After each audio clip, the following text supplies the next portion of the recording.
여러분 반갑습니다. 오늘은 금요일, 토요일 큐티 본문인 창세기 17장 1절에서 14절 말씀을 보겠습니다. 아브라함의 나이 99이 되었을 때에 주님께서 그에게 나타나셔서 말씀하셨다.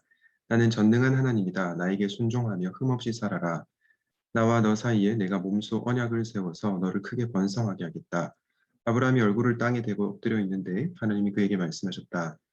나는 너와 언약을 세우고 약속한다. 너는 여러 민족의 조상이 될 것이다. 내가 너를 여러 민족의 아버지로 만들었으니 이제부터는 너의 이름이 아브람이 아니라 아브라함이다. 내가 너를 크게 번성하게 하겠다. 너에게서 여러 민족이 나오고 너에게서 왕들도 나올 것이다. 내가 너와 세우는 언약은 나와 너 사이에 맺는 것일 뿐 아니라 너희 뒤에 오는 너희 자손과도 대대로 세우는 영원한 언약이다. 이 언약을 따라서 나는 너희 하나님이 될 뿐만 아니라 뒤에 오는 너희 자손의 하나님도 될 것이다.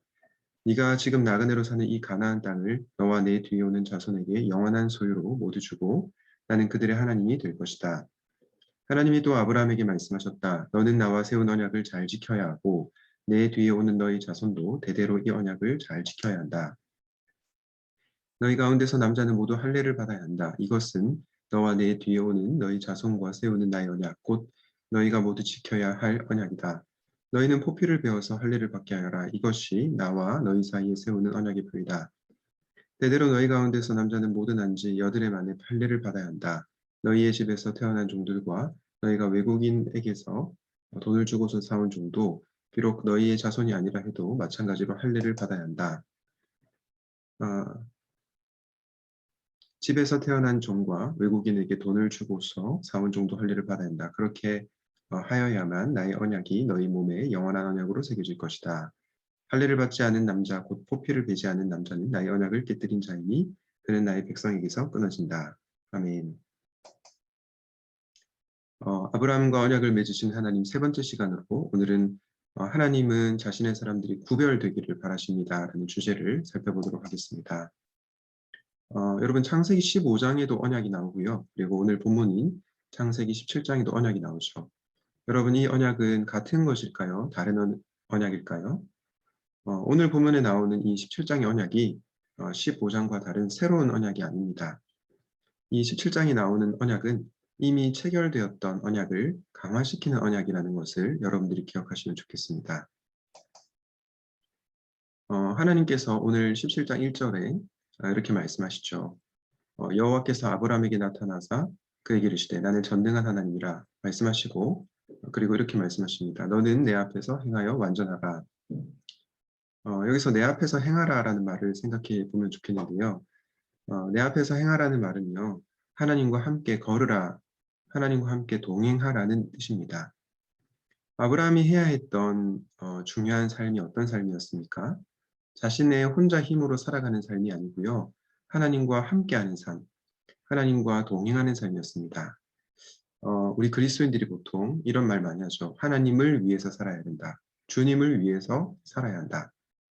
그런데요, 저는 주님을 위해서, 하나님을 위해서 사는 삶보다 더 중요한 삶이 있다고 봅니다. 그것은 뭐냐면 바로 하나님과 함께하는 삶, 다르게 말해 하나님과 동행하는 삶입니다. 영어로 with God의 삶인 거죠. for God의 삶을 넘어서 with God의 삶을 살아가는 저와 여러분 되시면 좋겠습니다. 오늘 본문에 보면요. 언약의 내용이 7절과 8절에 나오는데요. 내가 내 언약을 나와 내 대대 후손 사이에 세워서 영원한 언약을 삼고 너와 내 후손의 하나님이 되리라 라고 하면서 영원한 기업이 되게 하고 나는 그들의 하나님이 되리라 라고 얘기합니다. 언약의 내용이 무엇입니까? 쉽게 얘기하면 나는 너희의 하나님이 되겠다. 나는 너희 후손의 하나님이 되겠다. 하나님께서 비천하고 연약한 하나님의 백성들과 사랑의 관계를 맺겠다는 것입니다. 우리는 이 창조주 하나님께서 정말 피조물인 우리와 사랑의 관계를 맺겠다고 하시는 이 하나님의 언약의 내용에 감사하며 살아야 되겠습니다. 오늘 본문의 중요한 것은요. 바로 언약을 지키는 것이 정말로 중요하다는 것을 가르쳐주고 있습니다. 오늘 9절 말씀에 그런즉 너는 내 언약을 지키고 너희 후손도 대대를 지키라 라고 말씀하고요. 14절에 보니까 할례를 받지 아니한 남자 곧 그 포피를 베지 아니한 자는 백성 중에서 끊어지리니 그가 내 언약을 배반하였음이니라 라고 하는데요.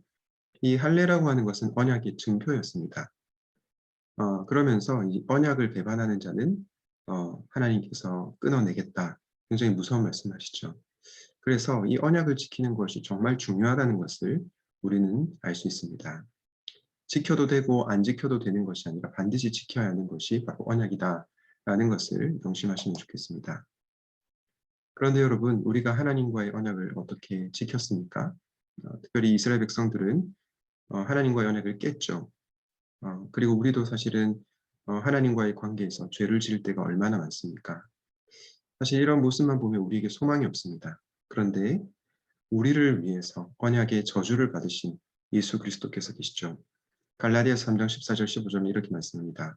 그리스도께서 우리를 위하여 저주를 받으사 율법의 저주에서 우리를 속량하셨으니 기록된 바 나무에 달린 자마다 저주 아래 있는 자라 하였습니다.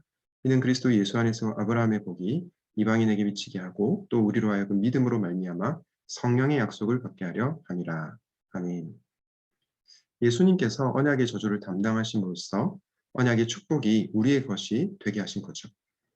이 사실을 아는 자들은 우리 주님께 감사하며 예수님과 연합하여 말씀에 순종하는 거룩한 삶을 살아야 될 것입니다. 바라기는 예수님의 그 사랑을 기억하고 그분과 연합하여 거룩한 삶을 살아가는 저와 여러분이 되시기를 간절히 바랍니다. 오늘 말씀을 기억하면서 이렇게 기도하면 좋겠습니다. 하나님을 위해 살기 전에 하나님과 함께하는 삶, for God이 아니라 with God의 삶을 살게 하여 주시옵소서. 그리고 창조주 하나님께서 피조물인 우리와 언약적 사랑의 관계를 맺으신 것에 감사하게 하소서. 언약의 저주를 담당하심으로써 언약의 축복이 우리의 것이 되게 하신 예수님께 감사하며 그분 안에서 거룩한 삶을 살게 하여 주시옵소서. 기도하시겠습니다. 하나님 아버지, 우리가 정말로 이 세상을 살아가면서 하나님을 위해서 많이 살아가려고 하지만 정작 하나님과 함께 하나님과 동행하는 삶을 살지 않았음을 고백합니다. 날마다 말씀과 기도로 주님과 동행하는 삶을 살아갈 수 있도록 도와주시옵소서. 창조주 하나님께서 피조물인 우리와 언약의 관계를 맺으시고 사랑의 관계를 맺으셨다는 것 기억하게 하시고 그 은혜에 감사하는 삶을 살게 하여 주시옵소서. 또한 우리를 위해 언약의 저주를 받으신 그리스도의 사랑을 기억하게 하시고 그분으로 말미암아 언약의 축복이 우리에게 주어졌음을 믿고 그분 안에서 거룩한 삶을 살아가기를 소원합니다. 우리를 인도하여 주시옵소서. 우리를 위해서 십자가에서 죽으신 예수님의 이름으로 기도드립니다. 아멘.